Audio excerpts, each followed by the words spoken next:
Welcome back to the Dark Reading News Desk at Black Hat USA. Terry Sweeney here, contributing editor with Dark Reading. Joining me now is Christofer Hoff, Chief Security Technology Officer with LastPass. Christofer, thank you for joining us on News Desk. Yeah, thanks very much, Terry. Appreciate you doing this.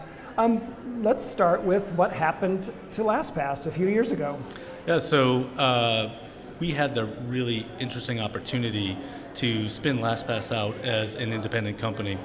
And as part of that, we had a couple of really unique things occur at the same time. You could call them sort of elements of a perfect storm. We had to separate the company.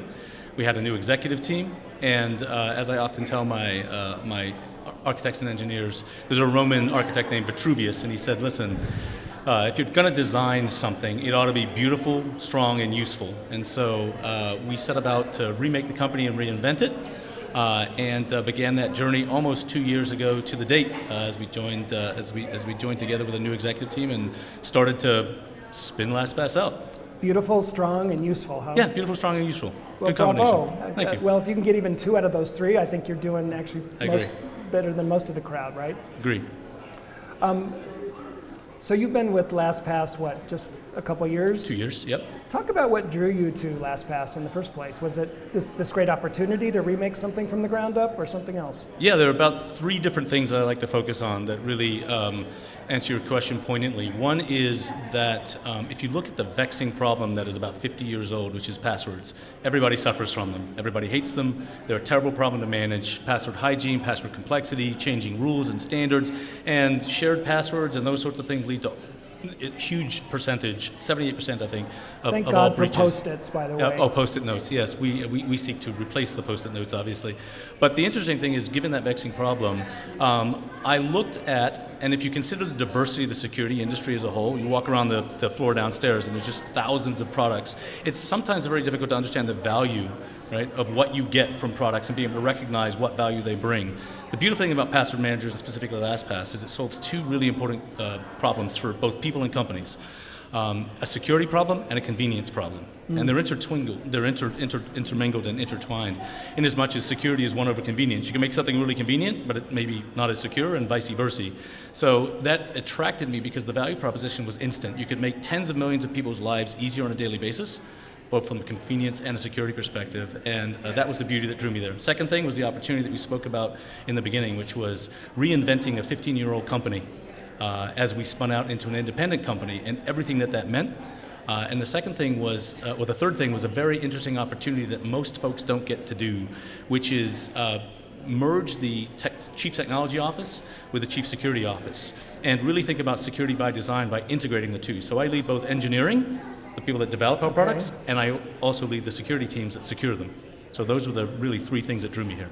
Talk about the benefits of merging those 2 C-suite functions, both the benefits and also the disadvantages. Yeah, the disadvantages are both its advantage and disadvantage. The only person I really have to argue with is myself, and sometimes I win. I'm not sure which that is. Bravo. But if you think about what Jen Easterly's been talking about at CISA, right? You've got secure by design, which is how you build and think about things, and you have now a new concept or a revitalized concept called secure by demand, which is how do companies think about mandating that vendors deliver and build secure software, not just useful software. So going back to beautiful, useful, and solid, right?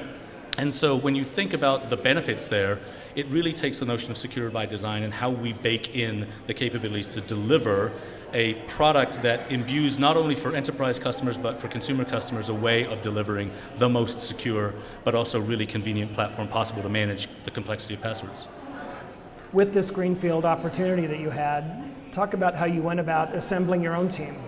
Yeah, it was very interesting because you asked in the first question what happened. About 2 months into us starting to separate, we got hit by a security incident. And what was interesting about that security incident is the things that we decided to do and how we prioritized them actually were no different than what we had planned to do. It just changed the velocity at which we had to approach solving these problems.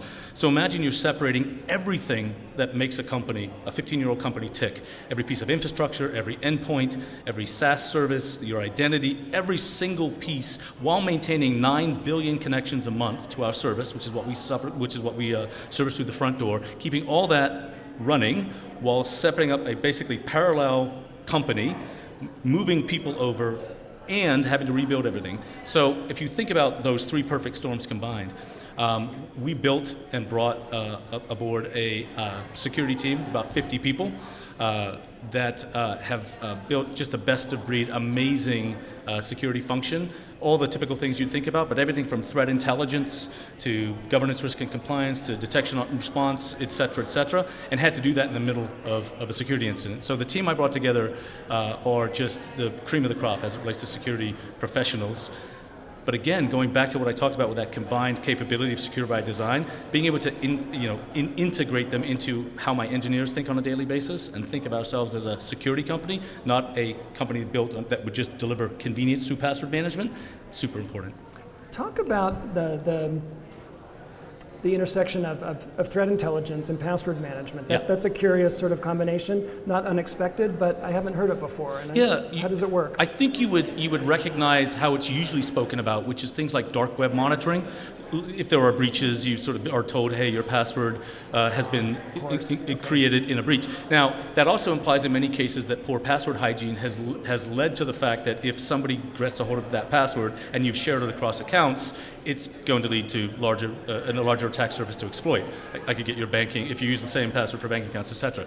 So threat intelligence, in the classical sense, as applied to both protecting a company, but then protecting your customers, is the very interesting intersection that we've built around. So we have a privacy operations and safety team who relies upon what we call the TIME team, threat intelligence, mitigation, and escalation team, to precede them with threat actor activity that would otherwise indicate, for example, that there are campaigns being launched against our customers that they should be aware of, and maybe think about what that means to them. Have they used the security dashboard that tells them, hey, listen, while you have the ability to auto-generate really strong, complex passwords, you have password reuse on these old accounts. You should go change that ahead of time. So that is a very interesting but sort of normal application in enterprises applied to both consumer and business use cases. All right. Talk about some of the biggest takeaways that you've achieved from creating this security team and deploying all the supporting technologies. Yeah, I think it comes down to a word that you'll hear around the show floor and talks a lot, which is resilience. Right? Sure. I think Mike Tyson said it best when he said, "Everybody's got a plan until you get punched in the face." Having an incident response plan is great, but being able to actually implement it, make use of it, is incredibly hard in the best of times. Imagine you have a brand new executive team, you're separating a company, etc. So the thing we learned about is a focus on people, making sure that our ability to communicate well and clearly to our customers is supremely important, and ensuring that we're able to think about how our platform itself is relied upon by our customers for their resilience. So we learned a lot of lessons about resilience, being able to invest and make sure that our people are taken care of so that they can execute on their function in the middle of duress, but also at the end of the day, keep the customer in our focus, right? Build beautiful, strong, and useful products. And so a lot of those takeaways have come from crisis, and as they often say, don't waste a good crisis. No, sure, but there's the ways that we think we're going to behave in a crisis, and then there's the ways we actually behave. Your situation gets complicated because it's not just your crisis, it's the customer's crisis. Correct. I mean, it really compounds one another. Yep. How does that work? So we see that every time we have a large-scale incident that may be caused by your product or a breach of a service or product. And third-party security at this point, if you use a vendor, third-party security really becomes first-party security when you think about it. It's an extension of your company. So the lessons learned here are communicate quickly, communicate transparently, with all of the caveats that go along with that, which is making sure that you're communicating factual data, and you provide the incident response teams, the governance teams of your customers with as much actionable intelligence to protect themselves, right? And that's a huge lesson that every single company learns, either the hard way or through practice. And it's incredibly important to execute appropriately, because the only way you gain trust is knowing that, well, it's not what happens to companies when they get breached, it's what you do about it. Christofer, real briefly now, just tell us, is LastPass safe to use now? Absolutely. I have been, and my family uses it on a daily basis. That hasn't changed. It won't change. We have tens of millions of customers on the consumer side, hundreds of thousands of businesses that continue to use the product, and will for some time, and we're just going to make it better, stronger, and more useful. And hopefully beautiful as well. Beautiful too, yes, Excellent. Of course. Really appreciate you joining us on the Dark Reading News Desk. Some great insights around the future of passwords and the role of threat intel there. Thank you so much for joining us. Thank you. We've been talking with Christofer Hoff of LastPass. This has been Terry Sweeney for the Dark Reading News Desk. Thanks for joining us for this segment.